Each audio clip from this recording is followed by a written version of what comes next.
जी बहुत शुक्रिया ख़वातीन और हज़रात आपकी यहाँ आमद का।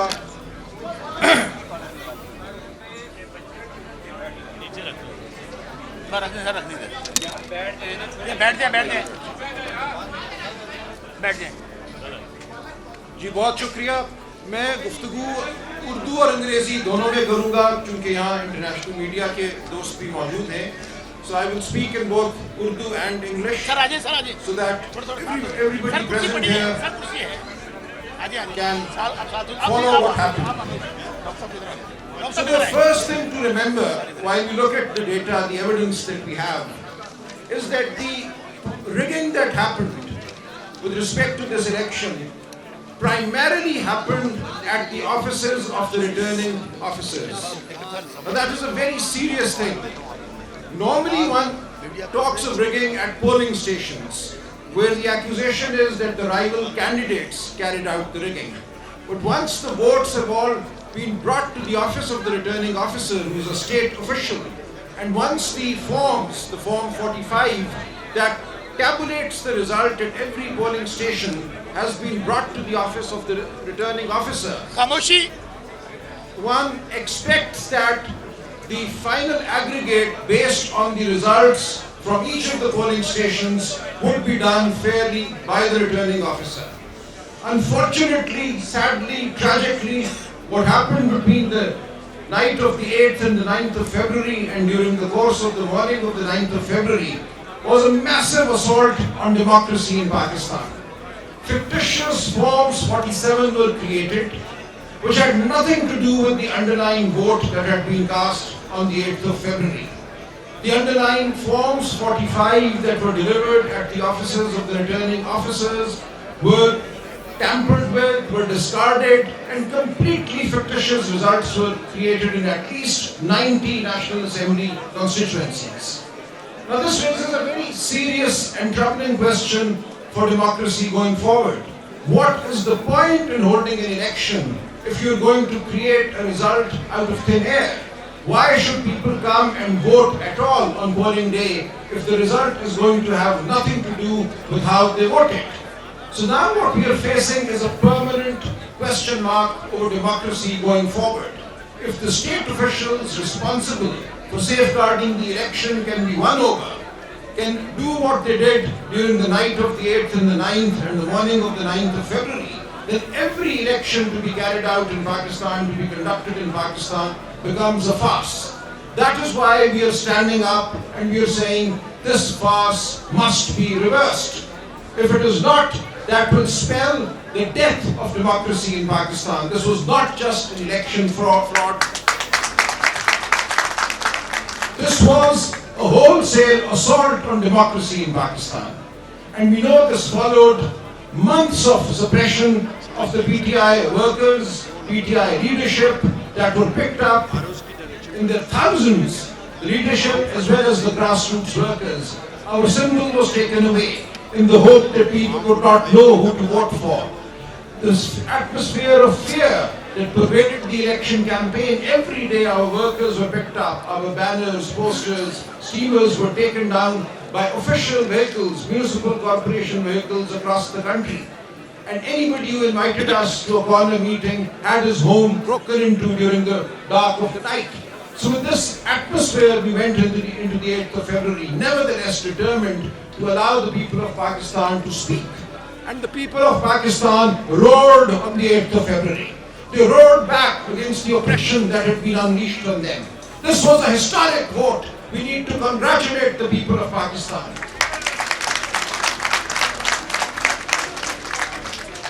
I went to polling stations in dark, dingy lanes, and I went to women's polling stations that day where illiterate women were standing, queuing in lines for hours, and they had actually painted our election symbols on their sleeves, on their hands. We all had different symbols. I had a badminton racket, people underneath me, somebody had an aeroplane, somebody had a paintbrush, and they knew who to vote for. These were illiterate women and men. They had taken our symbols to their hearts. We really thought that we would have a tough time getting people to vote for our diverse symbols. But the people assured us. They said, we know who you are. We know who you're standing for. We know what you're standing for. They cannot fool us by taking your symbol away. This was a magnificent effort by the people of Pakistan.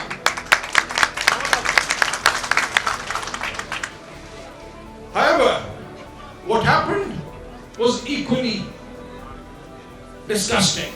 We have magnificence on one side and disgusting assault on the election on the other. So during the night, in my case for instance, in A128 Lahore, throughout the day the polling stations were swarming. It was a carnival atmosphere. And the forms 45, as they started trickling into the RO's office, I was sitting there, I had gone there around 6:30 p.m. to be present. Every single polling station that had come in by 10 p.m., I had won. And the next morning when we got the forms 45, I had a lead of 100,000 over the other candidate. 100,000. But at 10:30 p.m. I was ousted from the RO's office. There is a video of that as well, I could play that. So a contingent of policemen actually physically threw me and my wife, who was my election agent, out of the RO's office. My wife stood her ground, she sat on a chair, they physically lifted the chair and they threw us out. And thereafter they created the fake Form 47 that they announced at 1 p.m. the next day, the 9th of February, which had nothing to do. Now what they did was, what's ridiculous, they could not really take away my vote, so they declared that I had polled 160,000 votes in Lahore in my constituency. This was a massive vote. This was a vote greater than any other in Lahore. But then they showed my opponent, who had not actually gone beyond 60,000, as having polled 172,000 votes. This took the turnout for my constituency, NA128, to 57%, whereas the turnout for every single provincial assembly seat underneath me, under NA128, is 39 or 39.5%.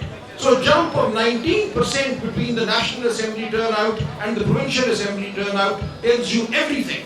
And I would urge the international media, the observers, to look for the turnout figures for the Provincial Assembly and for the National Assembly in the various constituencies where we say assault took place. And you will see this pattern repeated everywhere.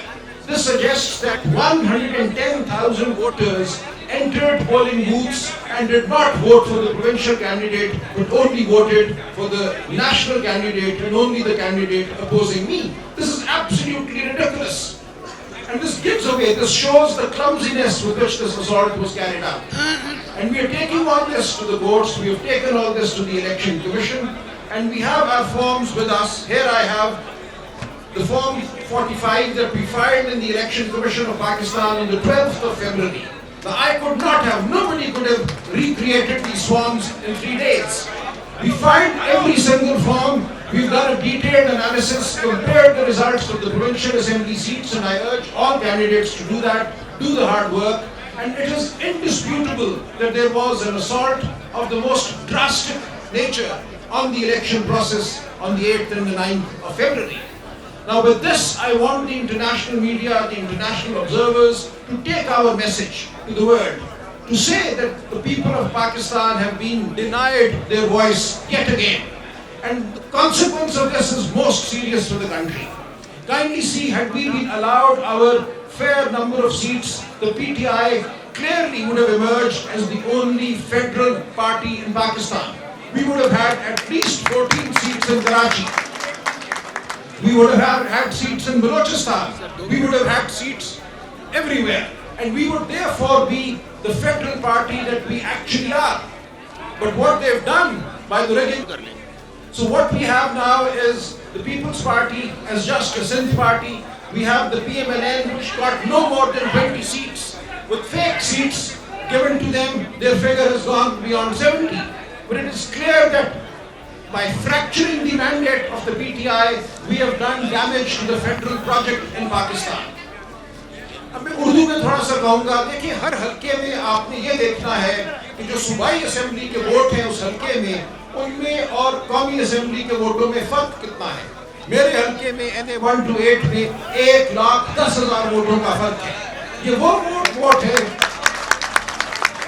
जो मेरे मध्य मुकाबले को छूट डाले गए, और ये चीज हर हल्के में हुई है। जब आप नेशनल असेंबली और प्रोविंशियल असेंबली के वोटों को उसी हल्के में देखेंगे तो आपको नजर आएगा कि उस दिन हुआ क्या। इससे ज्यादा आपको कुछ देखने की जरूरत नहीं है। आप हमारे सारे फॉर्म 45 देख ही सकते हैं, ये ऑनलाइन मौजूद हैं। इन फॉर्मों को कोई शख्स 2 दिन में नहीं बना सकता था। हमने इलेक्शन कमीशन में फर्म ये फॉर्म फाइल कर दिए ताकि ये इल्जाम न लगे कि किसी ने ये बाद में बनाए।